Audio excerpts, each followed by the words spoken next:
هند او پاکستان د افغانستان په نیابتي جګړه کې ښکیل ګڼل کیږي چې د افغان سولې په برخه کې د دواړو هیوادونو تفاهم او خوښه هم مهمه ګڼل کیږي. خلیلزاد دواړو هیوادونو ته سفرونه کړي چې له دواړو سره په افغان سوله خبرې کړي دي. خلیلزاد اسلام آباد کې له پاکستاني نظامی او ملکی چارواکو سره خبرې کړي چې شای بیرته قطر ته ستون شي.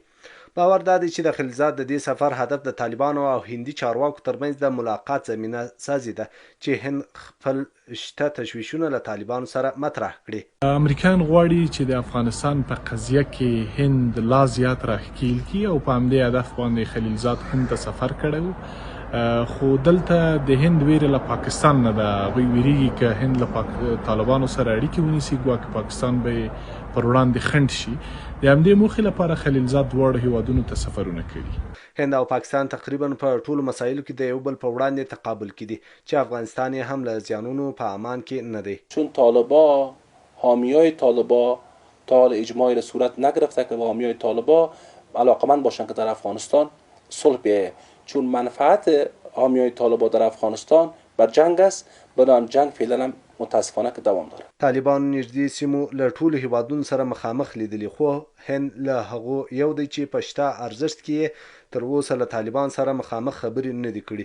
ښایي د خلیلزاد هڅې د دواړو غاړو ترمنځ په ناسته منتج سي.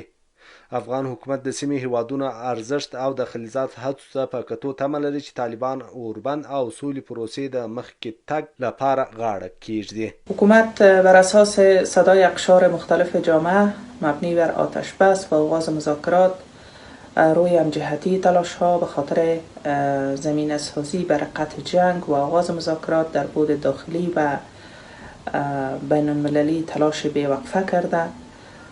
با توجه به نقش تاثیرگذار کشورهای منطقه توقع داریم سفر آقای خلیلزاد هم امیدی تلاش ها واقع شود. افغانستان کې د سولې هڅې حساس موقعیت کې دي چې له یوې خوا امریکا د خپلو پوځیانو د وتلو بهیر پیل کړی، ترڅنګ د حکومت او طالبان ترمنځ جګړه په لږ توپیر په پخواني حالت دوام لري چې د دوام په تړاو د بدو عواقبو وړاندوینې کیږي.